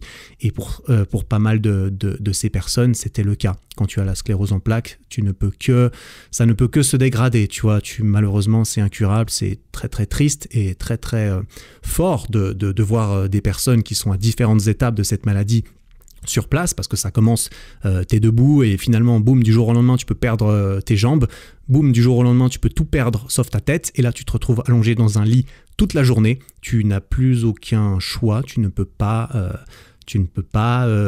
recourir à l'assistance au suicide, typiquement, quelque chose qui est légal en Suisse, mais qui demande certaines conditions, comme je crois de pouvoir, par exemple, prendre le médicament terminal, on dira toi-même, si tu ne peux plus bouger les mains et qu'on doit te le mettre toi-même dans la bouche et que tu n'arrives plus à communiquer correctement, eh bien tu ne peux plus faire ça. Donc tu es obligé d'attendre dans ton lit toute la journée avec des personnes qui viennent s'occuper de toi, faire la toilette, te donner à manger et passer un peu de temps avec toi. Mais ça dépend des personnes, parce qu'il y en a forcément qui font juste leur travail pour avoir leur paye, et il y en a qui essayent vraiment de passer du temps avec les gens parce ça leur tient vraiment à cœur, tu vois, ce métier du social et de la santé.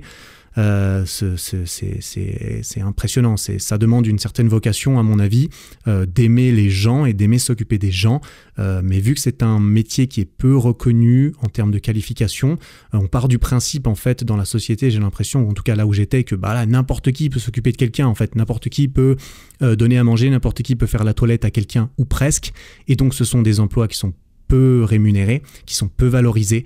Et ça n'attire pas nécessairement que des employés de qualité, plein d'empathie et qui ont vraiment envie de faire plaisir aux gens. Enfin bref, je m'égare un tout petit peu dans cette expérience. Mais là où j'en étais du coup, c'était pour dire que intellectuellement, j'étais libre. Ça veut dire que j'étais libre de penser à ce que je voulais la plupart du temps. Et c'est un petit peu tout ce qui me restait, parce que je pouvais pas faire beaucoup de choses. Alors, il y avait quand même un accueil de jour où il y avait des gens qui pouvaient passer juste la journée, des gens qui étaient encore suffisamment autonomes pour pouvoir habiter chez eux, mais qui ne pouvaient plus travailler et qui donc venaient passer la journée à l'accueil de jour, dans lequel on jouait à des jeux de société, on parlait, on discutait, voilà, c'était juste un endroit où les gens pouvaient venir passer un bon moment. Et on jouait du coup à des jeux de société avec beaucoup d'entre eux. Et je me souviens que dans la pièce où il y avait tous les jeux de société, eh bien il y avait un Rubik's Cube. Et très vite j'ai vu qu'il y avait ce Rubik's Cube et je me suis dit waouh, mais c'est trop bien. Je peux en fait jouer avec ce Rubik's Cube tout en faisant comme si j'étais en train de travailler. On dira, enfin tu vois, j'arrivais à nouveau à essayer de combiner apprendre quelque chose qui m'intéresse avec remplir mes obligations, c'est-à-dire être là, travailler, faire ce qu'on me demande, remplir mes obligations professionnelles et mes obligations citoyennes même, puisque c'était pour ça que j'étais là, mais en même temps ça m'empêchait pas de réussir à trouver d'autres choses qui pouvaient m'intéresser, à laisser vaquer un peu ma curiosité à gauche à droite pendant cette période pour essayer de simplement apprendre des choses, parce que c'est la meilleure façon de résumer ça.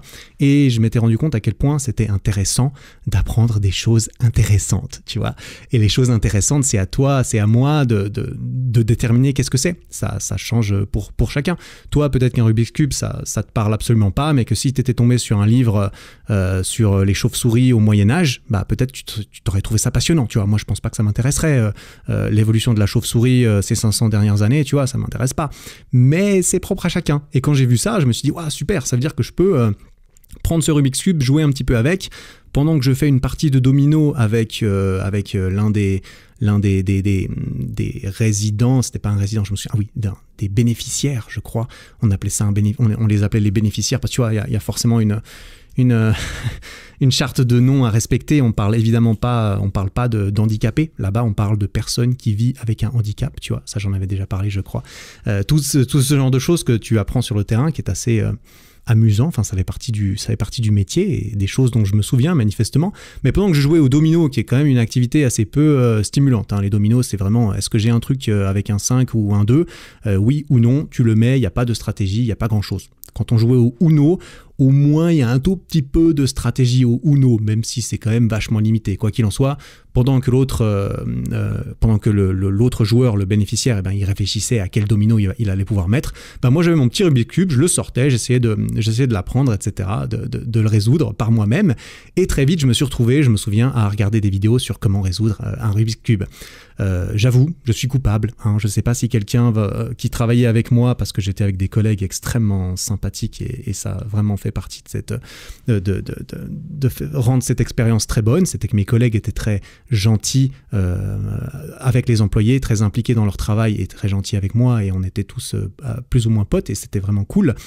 Je m'excuse auprès de mes anciens collègues et supérieurs, mais c'est vrai que j'allais parfois aux toilettes pendant 15 minutes pour faire caca, tu vois, pour faire caca sur mon téléphone, à regarder des vidéos de comment apprendre les formules pour résoudre le Rubik's Cube, tu vois. Typiquement, je me souviens très bien de cela.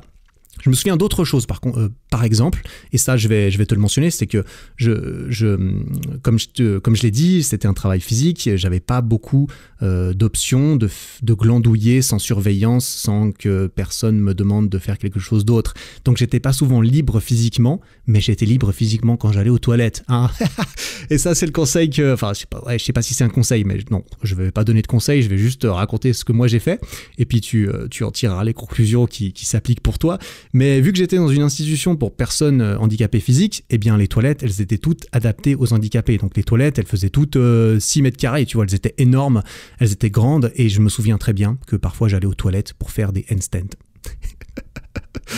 J'allais aux toilettes, je me souviens très bien le processus, je vais aux toilettes, je fais pipi, voilà, je fais mes bails, et une fois, avant de me laver les mains, eh bien je faisais des handstands, parce qu'il y avait des murs, les toilettes étaient vachement hautes, je me souviens, je m'enfermais dedans, je faisais des handstands pendant 5 minutes, je faisais du grease the groove, tu vois, je savais, j'étais très sérieux dans mon sport, je savais ce qu'il fallait faire pour progresser, et que je savais que je pouvais essayer d'intégrer ça à mon quotidien. Le Grease the Groove, c'est une méthode dont j'ai parlé dans une vidéo sur ma chaîne YouTube qui s'appelle « Comment progresser très vite au poids du corps ». Mais bon, si tu tapes Grease the Groove, c'est de l'anglais, enfin bref, tu trouveras ça très facilement. Bref, c'est faire régulièrement toute la journée un tout petit peu de certains exercices pour le renforcer dans la tête principalement et aussi dans les muscles. Et donc, j'allais me faire des petites séances handstand aux toilettes. Tu vois, j'essayais vraiment d'optimiser en fait. Je me suis dit, tu vois, je regarde ma semaine, je vois tout ce que j'ai à faire dans lequel je suis obligé d'être là et d'être présent, et surtout, au lieu de me concentrer sur toutes ces obligations sur lesquelles j'ai aucun contrôle, eh ben, je préférais essayer de me concentrer sur tout le reste. Tout le reste, c'est ce que je fais quand je sors du travail, c'est ce que je fais pendant que je suis au travail, mais qu'on ne me demande pas de faire quelque chose, par exemple quand je suis aux toilettes, et tout l'espace mental que j'avais toute la journée où j'avais le droit de réfléchir à des trucs. J'avais le droit de réfléchir à mémoriser mes techniques de Rubik's Cube pendant que j'étais en train de faire autre chose. Bah tu vois, personne peut t'empêcher de penser à autre chose pendant que tu fais ton travail. À partir du moment où tu fais correctement ton travail, on va pas te reprocher d'être dans la lune normalement, tu vois. Et donc moi je me concentrais vraiment là-dessus parce que ça c'est ce que j'avais appris de ma première expérience. C'était vraiment, Eric, soit tu subis, soit tu profites d'une situation, et là j'avais à nouveau décidé d'en profiter au maximum. Et donc tu l'as peut-être deviné, parce que c'est éventuellement là où je voulais arriver avec toutes ces histoires. C'est pour ça que je te raconte tout ça, alors que tu te dis probablement, bah, Eric, quel est le rapport avec ton expérience entrepreneuriale ? Bah effectivement, là tout de suite on dirait peut-être pas qu'il y en a, mais il y a un rapport énorme avec comment j'ai eu l'idée pour répondre à la question de Lucas, enfin pour commencer à entrouvrir la réponse à la question de Lucas du début de cet épisode. C'est que, tu vois, tout ce que je te raconte sur tout ce temps que j'avais à côté, tout cet espace que j'avais dans ma vie quand je décidais de le voir, et d'en profiter pour laisser libre cours à ma curiosité, à regarder autour de moi. Ah tiens, il y a un Rubik's Cube sur l'étagère. Tiens, comment ça marche un Rubik's Cube ? Est-ce que c'est vraiment de la chance ? Est-ce que en fait, si je me lance comme ça sans comprendre comment ça marche, est-ce que je peux réussir à le résoudre ? Probablement pas. Tu vois, quelqu'un qui connaît pas du tout un Rubik's Cube, en vrai, faudrait vraiment avoir une chance inouïe pour réussir à le faire sans rien comprendre. Et à mon avis, c'est plus ou moins impossible. Et ça, je me suis dit, tiens, c'est intéressant, c'est un challenge, c'est cool. En plus, moi, j'aimais bien les maths, tu vois. Et je me suis dit, tiens, je pourrais apprendre ça. Et toute cette curiosité que j'ai laissée s'exprimer, j'ai essayé de le faire à tous les niveaux et à d'autres niveaux. J'avais énormément de temps à disposition, et donc j'ai passé du temps pas mal à surfer sur YouTube, à me laisser partir à gauche, à droite dans les sujets qui m'intéressaient. Tu vois, j'étais complètement ouvert, je remplissais mes obligations, et à côté je me laissais, ok, bon, bah, j'ai le time en fait. Parce que tu vois, à partir du moment où je remplissais mes obligations, où je savais que j'étais là pendant 6 mois, eh ben, j'avais aucune contrainte. Je pouvais vraiment faire ce que je voulais. On pouvait rien me reprocher si je ne faisais rien à côté, ou même si je faisais quelque chose qui n'avait rien à voir. Tu vois, à nouveau, je me répète, mais vraiment, c'est quelque chose d'assez impactant dans ma vie, et quelque chose qui me semble être responsable de beaucoup de choses. Et c'est un petit peu cette mentalité aussi qui m'a amené à creuser certains sujets, à me laisser intéresser par certaines choses et à me laisser l'opportunité de trouver des sujets qui m'intéressent vraiment, des sujets que je pourrais éventuellement avoir envie d'essayer moi-même, des projets, des idées de projets que éventuellement je pourrais avoir envie de lancer, tu vois. Et c'est exactement ce qui s'est passé. Bien évidemment, c'est là où je veux en venir avec tout ça, c'est que pendant cette période de 6 mois, que je n'aurais sûrement pas faite si j'avais choisi une autre affectation, que je n'aurais sûrement pas faite si j'avais été pris dans cette banque, tu vois, je ne sais pas où j'en serais aujourd'hui si j'avais été pris aux dernières étapes de processus dans cette banque, je ne serais sûrement pas en train d'enregistrer ce podcast, tu vois, ça se trouve, je serais juste en train de faire ma carrière dans une banque, enfin, tu vois, c'est cette succession d'événements, de ce concours de circonstances qui, au final, m'a amené à réaliser tout ça. Et c'est là que je suis sûr que c'est la même chose pour toi qui m'écoutes, ou si tu réfléchis un petit peu à là où tu en es aujourd'hui, tu peux probablement aller rechercher tous les événements plus ou moins aléatoires du coup qui ont contribué à t'amener là où tu en es aujourd'hui et à tirer des conclusions sur si j'en suis arrivé là aujourd'hui, c'est parce qu'il s'est passé ça, c'est parce que j'ai tiré parti de cette opportunité, c'est peut-être parce que j'ai mis la tête dans le sable trop longtemps pendant cette période, etc. etc. Et moi, c'est avec tout ça que je me suis retrouvé là avec à nouveau plein de temps grâce à cette chaire suisse qui m'a forcé à faire ce travail, qui m'a permis de réfléchir plutôt que... En fait, ça m'a vraiment permis d'avoir cet espace mental pour réfléchir, tu vois, plutôt que de simplement suivre le moule, suivre le chemin tout tracé sans réfléchir, parce que le chemin tout tracé, c'était je vais à l'Uni, je fais mon bachelor, ensuite je fais mon master en finance, ensuite je vais dans une banque, ensuite je fais carrière dans une banque, parce que c'est le chemin normal, tu vois, le chemin qu'on attend de moi, le chemin que si je décide de réfléchir le moins possible et de juste attendre demain pour voir ce qui va se passer demain et m'en foutre de ce que je fais aujourd'hui qui peut avoir des conséquences sur demain, si je fais juste ça, il y a des chances que je me réveille un jour, j'ai 42 ans, et là, il y a la crise de la quarantaine où je me rends compte que j'ai jamais fait ce que je voulais dans ma vie, que j'ai juste suivi ce qu'on attendait de moi, et que maintenant, c'est pas trop tard, mais c'est peut-être pour ça qu'il y en a qui pètent un câble à 42 ans, qui quittent leurs femmes et leurs enfants, et qui partent faire la teuf en Thaïlande, et qui vont vampiriser des meufs en boîte, des meufs qui ont 20 ans de moins qu'eux parce qu'ils veulent rattraper le temps perdu, entre guillemets. Bref, je sais pas où je pars avec tout ça pour dire que je suis très content d'avoir eu à faire ça, qu'on m'ait forcé à réfléchir à ce que je voulais faire, et c'est pour ça que je pourrais que encourager certaines expériences extra-scolaires, extra-professionnelles, que ça soit d'aller bosser dans un... Tu vois, je te dis pas que tu dois aller bosser dans une institution pour personnes handicapées, mais ça pourrait clairement t'apprendre des trucs et te laisser du temps pour réfléchir. Et on peut aussi prendre ça par rapport aux stages, tu vois. C'est pour ça que faire des stages, je recommanderais. J'en ai pas fait beaucoup, j'en ai pas fait du tout en fait, mais je pense que ça peut être similaire. Faire un stage, ça te permet de goûter une chose. Tu fais un stage en compta, tu fais un stage, tu fais un apprentissage, tu fais un stage de boulanger, tu fais un stage de menuisier, d'ingénieur, de mécano. Tu essaies d'aller tester un petit peu certaines activités pendant quelques mois, histoire de te demander, tiens, est-ce que j'ai envie de faire plus de ça? Et même si tu te rends compte au milieu que tu n'as pas envie de faire ça, tu peux déjà essayer éventuellement de réfléchir et de rechercher d'autres choses. Et pour en revenir à mon histoire, c'est à ce moment-là, pendant cette deuxième affectation du service civil, que j'ai commencé à réellement m'intéresser au marketing digital. Et oui, là, on entre gentiment dans le vif du sujet, sachant, sauf erreur, que cet épisode fait déjà une bonne heure. Waouh, purée, mais je pensais vraiment que j'aurais réussi à avancer bien plus que ça dans cet épisode, parce que là, dans mes notes, mes bullet points, il me reste encore beaucoup de bullet points avant ce que je considérais comme la fin de ce deuxième épisode. Je ne sais pas jusqu'à où je vais aller du coup, mais voilà, quoi qu'il en soit, ça fera une petite série assez longue. Je vais peut-être devoir changer le nom, parce que s'il y a 15 épisodes qui commencent par comment je suis tombé dans l'entrepreneuriat, mais qu'il n'y en a aucun qui parle de ça, mais qu'il y a que les deux derniers qui parlent de ça, ouais, je sais pas comment je vais me démerder. Ouais, bon, je me suis mis là-dedans, c'est pas très grave, on verra bien comment ça se passe. Quoi qu'il en soit, comme je l'ai dit, je commence à m'intéresser un peu au marketing digital un petit peu par hasard, tu vois. Ça fait partie juste des différents trucs que j'ai vus à gauche à droite qui m'attiraient naturellement. Pourquoi est-ce que ça m'attirait ? J'avais déjà été un tout petit peu sensibilisé à tout ça dans mes études, parce que j'avais quand même eu des cours de marketing, etc. Après, au niveau réseaux sociaux et tout ça, c'était zéro. Vraiment le néant dans mes études. On m'a jamais parlé des réseaux sociaux, parce que c'est quelque chose de bien de bien trop récent. Et en plus, le système de l'université, le système de l'éducation en règle générale, il y a une inertie folle là-dedans, j'ai l'impression. Pour mettre à jour un petit peu les cours, on dira, ça dépend de l'implication du prof, ça dépend de ce qu'il fait à côté dans son métier, etc. Parce qu'à l'université, c'est des profs qui travaillent à côté très souvent. En tout cas, dans mon master, c'était le cas. Ça bouge assez lentement, en vrai. C'est pas encore aujourd'hui, je pense, qu'on parle beaucoup des réseaux sociaux dans les cours de marketing à l'Uni. Peut-être que je me trompe, mais j'aurais tendance à penser que non. Donc, tout ça pour dire, ça m'avait sensibilisé un petit peu, mais c'est pas vraiment ça qui m'a lancé là-dedans. C'est pas vraiment mes études qui m'ont donné le goût, le fort goût que j'ai trouvé et que j'ai encore aujourd'hui avec tout ce qui se passe sur les réseaux sociaux, autant l'aspect marketing que l'aspect création de contenu, bien entendu.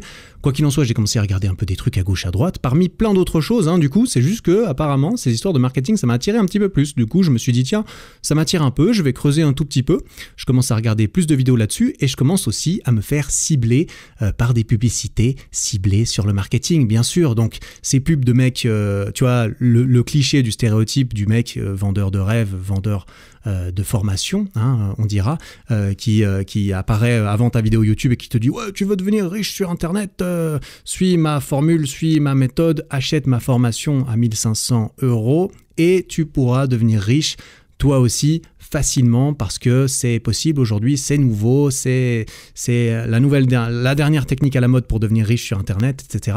Et mine de rien, quand tu te fais tabasser un petit peu par ces choses à longueur de journée, bah voilà, je sais pas comment, je me souviens plus comment je réagissais face à ça.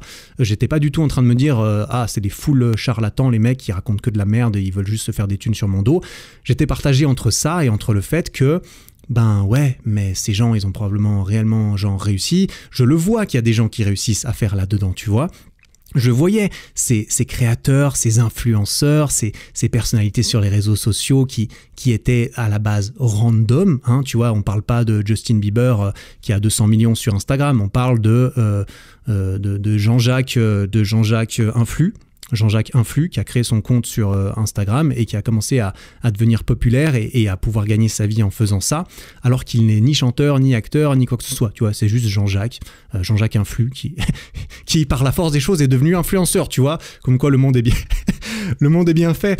Quoi qu'il en soit, quand j'ai vu tout ça, quand j'ai vu ces gens qui devenaient réellement populaires, ils devenaient reconnus, ils devenaient riches, soi-disant en tout cas, ça m'a intrigué. Je me suis dit, tiens, c'est marrant, ce système, il est intéressant. Et il m'intéressait pas pour devenir riche et célèbre, tu vois. Je n'étais pas du tout intéressé par la richesse ou la célébrité. J'ai jamais spécialement été intéressé par l'argent, la célébrité non plus. Je pense que comme tous les êtres humains, j'ai envie d'être reconnu pour ce que je fais. On a tous envie d'être reconnus. C'est pour ça qu'on aime tous avoir des likes sur nos publications, qu'on aime tous recevoir des compliments. On a envie d'être validé dans notre travail. On a envie d'avoir l'approbation de la tribu, tu vois, pour rester intégré, pour avoir l'impression de contribuer à la société, à la famille, à tout ce qui est important dans notre vie. Donc je me suis dit, tu vois, être célèbre, c'est une sorte de validation quelque part à ce niveau-là. Ça peut être un indicateur de réussite, clairement. Mais bref, voilà, ça m'intéressait pas spécialement. Ça m'intéresse toujours pas spécialement aujourd'hui, même si c'est un petit peu paradoxal de dire ça, parce que c'est ce que je recherche concrètement, vu que c'est un indicateur assez fort. Le nombre d'abonnés, par exemple, c'est un indicateur assez fort de la reconnaissance et du fait que je travaille dans la bonne direction. Bref, passons, ça on y reviendra quand on parlera de YouTube, c'est vraiment pas tout de suite. Manifestement, vu le temps que ça me prend d'avancer dans cette histoire, quoi qu'il en soit, quand j'arrive devant tout ça, je vois ces pubs, je vois ce milieu, je découvre en fait ce milieu. Moi, Instagram, j'ai jamais utilisé Instagram. D'un point de vue privé, en tant que Eric, avec mon vrai nom de famille, je n'ai jamais utilisé Instagram. Tu vois, j'avais un compte pendant très longtemps, j'avais 2 photos dessus et il me servait juste à suivre les 3 ou 4 mecs fitness, nutrition que je suivais et qui me donnaient envie de faire du sport et qui m'avaient vendu des programmes, etc. Tu vois, j'y suis passé et moi j'étais juste là pour suivre les quelques personnes qui m'intéressaient, mais pas pour partager ma vie. Ça m'a jamais intéressé de partager ma vie privée et même aujourd'hui, ça m'intéresse quand même assez peu. Quand je le fais, c'est pour un but presque plus professionnel, on dira. Non, quand même pas. Parce que là, dans ce podcast, c'est quand même différent. Là, je parle beaucoup de ma vie dans ce podcast, ça me fait réellement plaisir. Je suis pas du tout en train de raconter ma vie juste pour un bénéfice professionnel, même si ça en fait partie quand même. Voilà, on va pas se le cacher. Quoi qu'il en soit, j'arrive... Putain, j'ai du mal à avancer dans mon histoire, hein, clairement. Quoi qu'il en soit, j'arrive devant ce système et je me dis, mais c'est extraordinaire. Ces gens, en fait, qui deviennent riches et célèbres, manifestement, il y en a qui arrivent à faire la différence. Ils font la différence, ils deviennent riches et célèbres, pas uniquement parce qu'ils ont eu de la chance, probablement pas, mais probablement parce que ils ont travaillé, ils ont dû travailler, ils ont compris comment le système il fonctionne. Moi, j'étais de plus en plus dans une notion, dans une réflexion de système, tu vois. Les études, c'est un système, c'est un jeu. L'entretien d'embauche, avoir un travail, c'est un jeu, c'est un système dont j'ai déjà parlé dans cet épisode. Et là, je me dis, mais c'est la même chose. Enfin, c'est comme tout. C'est à nouveau un gros jeu avec des règles. Et si tu suis les règles et que tu joues correctement au jeu, tu peux gagner. Et c'est donc pas que de la chance, c'est pas que du hasard, c'est pas que un buzz algorithmique incontrôlé du jour au lendemain qui font que ces personnes réussissent là-dedans, alors qu'on pourrait éventuellement le croire d'un point de vue extérieur. On le croit de moins en moins aujourd'hui, c'est de plus en plus reconnu que certaines personnes sont connues, certains influenceurs, on dira, sont connus pour des vraies raisons, entre guillemets, c'est pas juste de la chance. Et ça m'a fait penser au poker, tout ça. Ça m'a fait penser au poker parce que je crois que j'ai encore jamais trop parlé de ça dans mon podcast, ni nulle part d'ailleurs. Oui, j'en avais parlé un tout petit peu dans le tout premier épisode de ce podcast, l'épisode numéro 1, sur rechercher l'inconfort et créer sa passion, qui était une interview de moi-même. Et dans cet épisode, je mentionne le fait que j'ai beaucoup joué au poker à une période de ma vie. Entre 17 et 21 ans, mon obsession, c'était le poker en même temps que la muscu. Sauf que c'était encore la période à laquelle je faisais n'importe quoi en muscu. Et bizarrement, c'est à 21 ans que je me suis mis à fond dans la muscu. Purée, c'est vrai, c'est quand j'ai arrêté le poker. Et quand j'ai arrêté les jeux vidéo aussi. Comme quoi, je suis extrêmement... j'ai vraiment une personnalité très obsessionnelle, généralement. Les choses m'obsèdent ou ne m'intéressent pas du tout, quoi qu'il en soit. Ça m'a fait penser au poker, parce que le poker, c'est encore un domaine où il y a une forte part de chance, on va pas se le mentir, on va pas se le cacher, c'est clair, mais c'est pas par hasard que quand tu regardes les palmarès de ceux qui ont le plus gagné de tournois et de choses comme ça, eh bien c'est souvent les mêmes noms. Il y a quelques joueurs qui gagnent beaucoup plus que les autres. Pourquoi ? Parce qu'ils ont de la chance, parce qu'ils ont compris les règles du jeu et qu'ils essayent d'en extirper tout ce qu'ils peuvent pour trouver un edge, pour trouver un avantage dans lequel ils peuvent faire la différence par rapport aux autres. Ça m'a énormément fait penser au poker, sauf que j'avais l'impression que la dimension chance était quand même moins grande. Et moi, ça j'en parlerai dans un autre épisode éventuellement du poker, mais le poker, c'est génial. J'adore le Texas Hold'em No Limit. C'était à celui-là que je jouais. J'ai joué pendant longtemps, j'ai joué en vrai, j'ai joué en ligne. J'ai appris toute la stratégie et tous les mathématiques qu'il y a derrière le poker. C'est quelque chose qui m'a beaucoup intéressé. Ouais, il y a vraiment beaucoup de choses qui m'intéressent en vrai. Ouais, c'est pour ça que j'essaie de me canaliser et que je m'empêche de tomber dans certaines choses aujourd'hui, que je sais qu'il y a plein de choses qui m'intéressent, mais que si je veux réussir dans une ou deux choses, qui est quelque chose d'important pour moi, réussir sur YouTube, dans les réseaux sociaux, ça me force à ne pas du tout entrer en matière dans certaines autres choses qui m'intéressent, comme par exemple la musique ou d'autres choses comme ça. Bref, c'est l'occasion d'une autre histoire. Quoi qu'il en soit, j'ai été très passionné par ce système, j'ai été très intrigué, je me suis dit waouh, ça a l'air d'être un beau challenge en fait de réussir à faire ça. C'était un beau challenge de réussir dans le poker, c'est vraiment pas donné à tout le monde, il faut beaucoup de travail, il faut un peu de chance aussi, et sur les réseaux sociaux, c'est exactement la même chose, il faut beaucoup de travail et il faut un peu de chance, clairement ça ne dessert pas du tout la cause. Et donc en observant ce système, en observant toutes ces nouvelles combines de marketing digital avec une sincère curiosité qui vraiment me donnait envie d'en savoir plus. En plus, j'avais l'impression que c'était l'avenir. Tu vois, quand je voyais ça, je me suis dit, ouais, Internet, ça me semble assez clair, c'est l'avenir, c'est l'avenir du travail. Manifestement, ces gens deviennent riches en faisant pas grand-chose et en nous promettant qu'on peut faire pareil. Il doit quand même y avoir un petit peu de vrai là-dedans. Internet, ça doit quand même ouvrir des opportunités. Et je voyais ça, je me suis dit, ah ouais, ok, ça m'a l'air d'être l'avenir du marketing, en effet. Et ceux qui sont forts aujourd'hui pour réussir à vendre des trucs, en fait, ils s'en sortiront toujours bien dans la vie, tu vois. Si tu es fort pour conduire un camion, il y a de fortes chances que tu te fasses remplacer un jour par un robot. Si tu es fort pour interagir avec les êtres humains, pour interagir avec les robots, là, tu devrais avoir du travail pendant longtemps. Donc, si tu es fort en psychologie humaine, en marketing par exemple, eh bien, tu risques d'avoir des compétences qui ont beaucoup de valeur pendant longtemps sur le marché du travail. Et si tu es ingénieur ou, je sais pas, tu vois, tu arrives à contrôler des super machines ou à les inventer, là, tu devrais avoir du job pendant un petit moment. Si tu arrives à coder, typiquement, le métier de développeur, il me semble que c'est en vogue parce que Internet, ça prend de la place. Internet, pour contrôler et créer Internet, il faut savoir coder. Et ces personnes qui ont ces compétences, il me semble, sont très valorisées sur le marché du travail. Quoi qu'il en soit, tout ça, je me dis, c'est tout bénef, ça m'intéresse. Et en plus, professionnellement, ça a l'air de pouvoir éventuellement ouvrir des portes qui ne devraient pas se refermer tout de suite. Et donc, je me lance corps et âme dans le bain de toute cette connaissance, de toutes ces choses qui me semblaient infinies et à la fois infiniment intéressantes.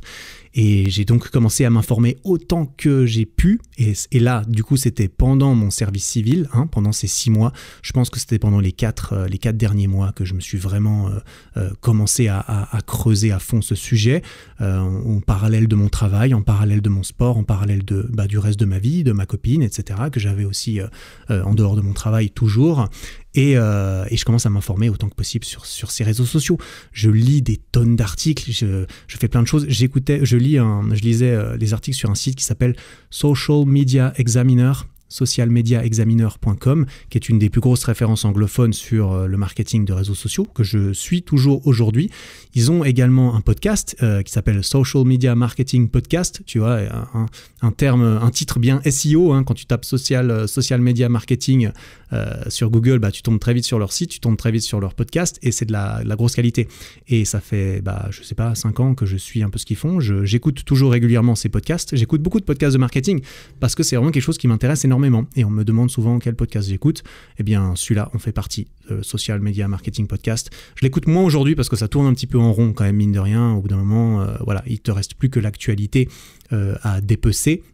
Mais s'il n'y a pas d'actualité, ça tourne un petit peu en rond, les techniques. Le marketing, c'est quand même beaucoup de la psychologie humaine. Une fois que tu as appris tout ce que tu peux sur ces lois un petit peu immuables de comment réfléchissent les humains, eh bien ensuite, il faut attendre que Facebook il fasse une mise à jour, ou Instagram, ou qu'il y ait un nouveau réseau social, etc.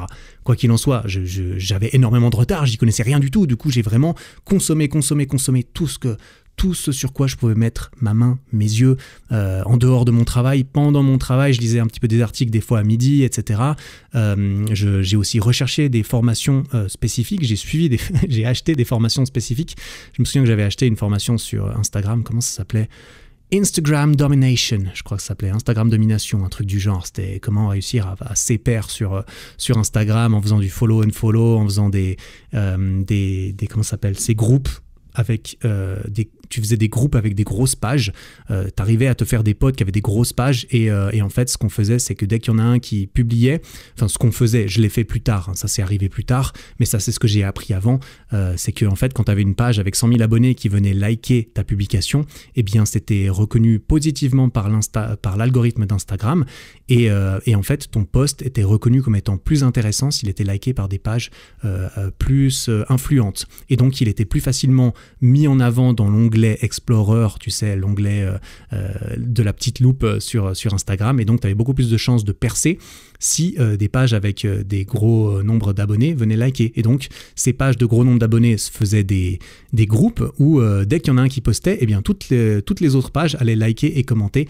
et cela de façon à ce que tout le monde se booste vers le haut. Tu vois, c'était des espèces de combines comme cela, et ça marchait vraiment. Ça marche beaucoup moins aujourd'hui, je crois, parce qu'Instagram ils ont un petit peu corrigé certaines de ces choses, parce que par définition, quand il y a un algorithme, quand il y a des règles du jeu qui sont claires, les gens vont essayer de trouver les règles et d'en profiter pour les tirer à leur avantage. C'est un petit peu ce que j'ai essayé de faire aussi, moi, du coup, clairement.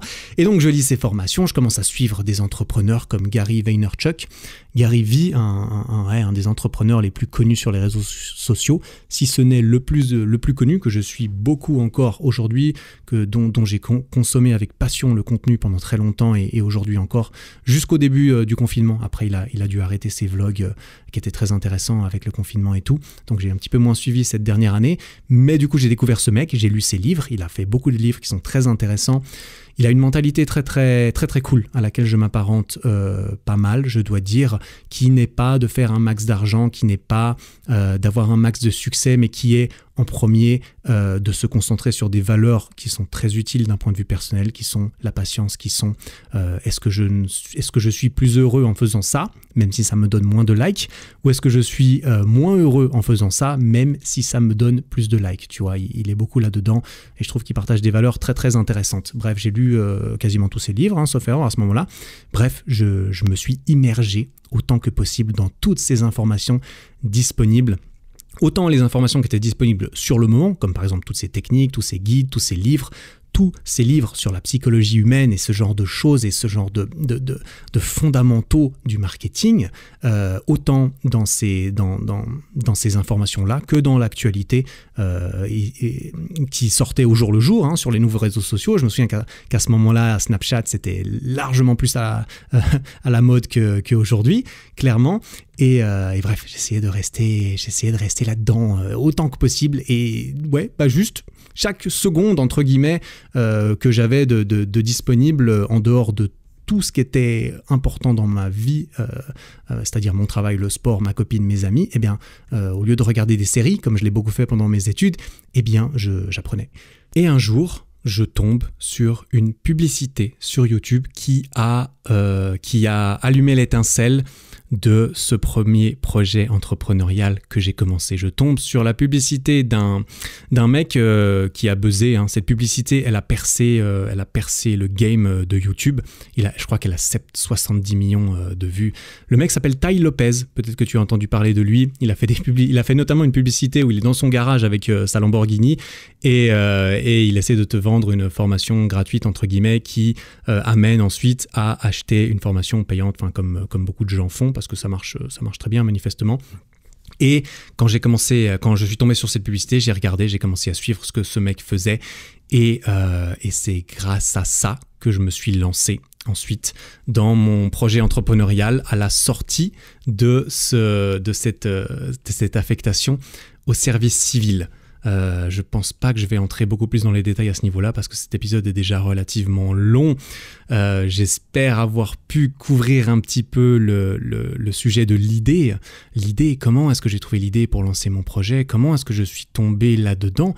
Tu vois, c'est une succession d'événements un petit peu hasardeux en même temps, et d'un autre côté, c'est la cultivation de cette volonté de rester curieux, de rester ouvert, de réaliser qu'il y a quand même beaucoup de temps dans une journée, même quand on est obligé de travailler ou de faire quelque chose, il y a quand même beaucoup de temps si on décide que c'est suffisamment prioritaire d'essayer d'aller goûter des nouvelles choses, d'aller creuser certains sujets qui pourraient nous intéresser, eh bien on a quand même le temps de faire pas mal de choses.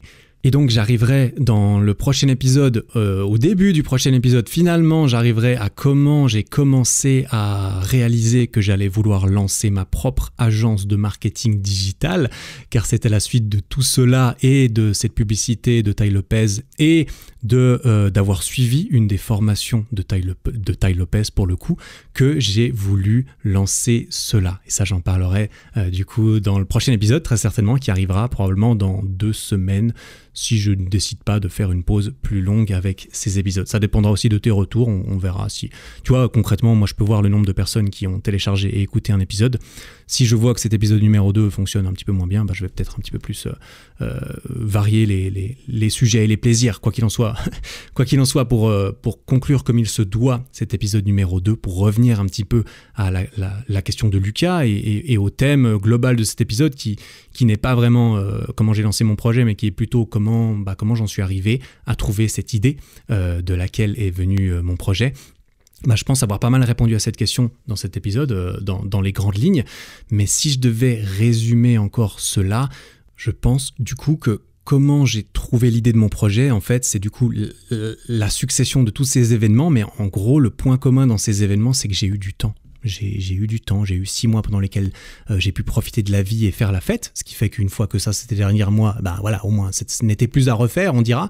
J'avais l'impression d'avoir eu mon compte à ce niveau-là. Ensuite, j'ai eu du temps parce que j'étais obligé de refaire ce service civil.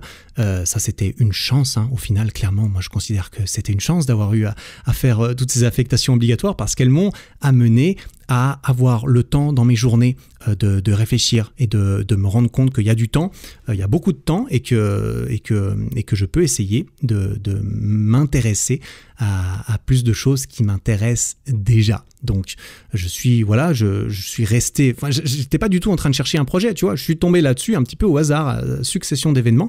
Je suis resté curieux, je suis resté précautionneux sur comment du coup j'ai utilisé tout ce temps que j'avais en dehors de mes obligations. Ça, c'était clairement quelque chose de conscient, j'étais pas juste là en train de faire les choses au hasard. Je savais que j'avais envie de regarder des séries, tu vois, on a tous envie de regarder des séries, on a tous envie de chiller, quoi. C'est cool de chiller. Moi, j'aime beaucoup aussi. Je le fais aussi aujourd'hui, mais je le fais consciemment, vraiment. Je me dis, ok, Eric, chiller, c'est cool, mais il faut pas le faire tout le temps. Sinon, tu peux pas avancer et tu peux pas avancer dans différentes choses qui t'intéressent dans la vie plus que chiller. Et donc, en dehors de mes obligations, je faisais attention à comment j'utilisais mon temps et ça m'a permis de goûter différents sujets. Ça m'a permis de tester différentes choses, de me laisser intéresser par X ou Y vidéos, X ou Y livres ou articles sur lesquels j'aurais pu tomber pendant mes pérégrinations sur Internet notamment. Et ça m'a permis d'approfondir un peu ce qui me parlait. Quand j'ai vu ces histoires de marketing digital, je me suis dit, tiens, c'est intéressant, je vais regarder un deuxième article. Tiens, je vais regarder une deuxième vidéo. Tiens, il y a des pubs là-dessus. Ok, c'est intéressant. Tiens, c'est marrant, les réseaux sociaux. Ok, beaucoup d'abonnés. Ok. Et tu vois, et je creuse un petit peu tout ça, et je creuse encore un peu plus, et un peu plus, et un peu plus. Et plus je creuse, plus j'ai l'impression que ça me plaît. Et c'est là que, manifestement, je me rends compte que j'ai trouvé quelque chose qui croche, tu vois. J'ai trouvé quelque chose qui m'intéresse vraiment. J'ai trouvé quelque chose que j'ai envie de creuser encore et encore et encore. Et c'est à ce moment-là que l'idée est arrivée, qu'après tout cela, je me suis rendu compte, tiens, ok, ça m'intéresse, j'ai envie de lancer un projet là-dessus, parce que de par toutes ces recherches, de par tout ce que j'ai consommé, de par toutes les idées d'autres personnes que j'ai consommées, parce que quand tu lis un livre, c'est voilà le résumé des idées de quelqu'un, quand tu lis un article, c'est la même chose, et lui-même, il base son travail sur tout ce qu'il a lu avant, sur toutes les influences qu'il a lues. C'est pour ça que c'est pour ça que quand tu fais des vidéos, forcément elles vont ressembler à celles de quelqu'un. Quand tu écris un livre, forcément tu vas répéter quelque chose que quelqu'un d'autre a dit. C'est comme ça qu'on évolue, que notre civilisation a évolué, clairement. C'est en se basant sur le travail des autres. Hein. Si on devait tous réinventer l'électricité le matin, on serait mal barré, tu vois. Donc, où est-ce que je veux en venir avec tout ça, putain? Oui, ce que je veux dire, du coup, c'est qu'en me nourrissant de toutes ces ressources, en me nourrissant de toutes les idées de ces personnes sur ce sujet, ça m'a permis de faire naître, ça a maximisé les chances, je suppose, de faire naître ma propre idée, de faire naître ma propre envie, de faire naître mon propre projet qui a du coup débuté juste après cela. Et comment trouver ton idée, comment trouver ce qui t'intéresse? J'aurais envie de dire, soit tu vas un petit peu au hasard, si vraiment t'as rien, tu vois, j'aurais envie de dire, la première chose à faire, c'est simplement d'essayer de creuser les sujets que tu sais qui t'intéressent. Par exemple, tu sais, je sais pas, tu vois, j'ai pas d'exemple facile, tu sais que le sport, ça t'intéresse, tu sais que le marketing, ça t'intéresse, tu sais que les chauves-souris au Moyen-Âge, ça t'intéresse, et donc tu vas taper ça sur Google, tu vas chercher des vidéos, tu vas chercher des livres, tu creuses un petit peu ce sujet qui, en apparence, t'intéresse, tu creuses encore pour voir si ça te donne envie de creuser encore plus. Et je pense que plus tu creuses, plus tu t'immerges dans un domaine qui, d'un côté, t'intéresse, plus tu augmentes les chances d'avoir une idée. D'avoir une envie, d'avoir envie de lancer un projet et de trouver le projet que tu as envie de lancer. En tout cas, c'est comme ça que je pourrais conseiller de faire, parce que je ne connais que la méthode que j'ai utilisée moi, et c'est celle-là, et je sais qu'elle a marché pour moi, donc du coup je me dis que ça devrait pouvoir marcher pour d'autres personnes, mais je pense pas que tu vas trouver cette idée, enfin tu peux trouver cette idée sous un caillou en te levant et en allant au travail un matin complètement au hasard, mais je pense que tu maximises largement les chances de trouver quelque chose si tu soulèves beaucoup de cailloux et que tu soulèves les bons cailloux, tu vois, les cailloux qui sont jolis, ceux qui t'intéressent. Le caillou où c'est écrit marketing, moi je l'ai soulevé et puis tiens, celui-là il m'intéressait un petit peu plus, tiens, j'ai trouvé quelque chose en dessous, et ensuite j'ai creusé sous le caillou, tout ça, bref, je vais arrêter cette image. J'espère avoir pu transmettre un petit peu ce que je pense à ce niveau-là en termes de comment trouver une idée. En tout cas, voilà comment moi j'ai fait. J'aurais envie de dire qu'il faut être patient. Il faut être patient, il faut se laisser le temps, il faut trouver le temps. Si tu es dans un emploi à durée indéterminée, essaye de trouver le temps en dehors. Regarde le nombre d'heures qui sont obligatoires physiquement, émotionnellement, intellectuellement, Et toutes ces différents types d'heures qui te restent dans ta semaine, eh bien, à toi de voir comment tu les alloues. Est-ce que tu les alloues pour creuser certains sujets qui t'intéressent ou pas? Mais si tu le fais, je pense que tu as plus de chances d'éventuellement trouver une idée.